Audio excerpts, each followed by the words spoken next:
Always get the perspective right. Use the grid method if you're a beginner. Never undervalue the midtones in a drawing.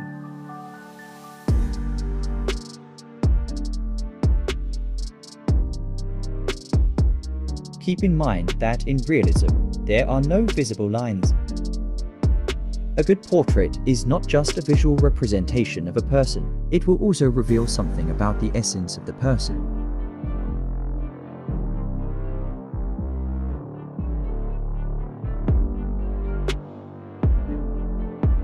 Create gradual, smooth transitions between your different values.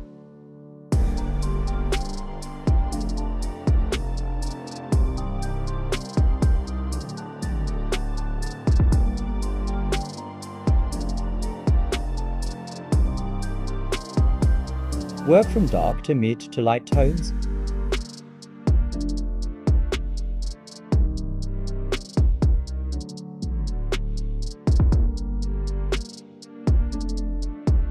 Last but not least, patience.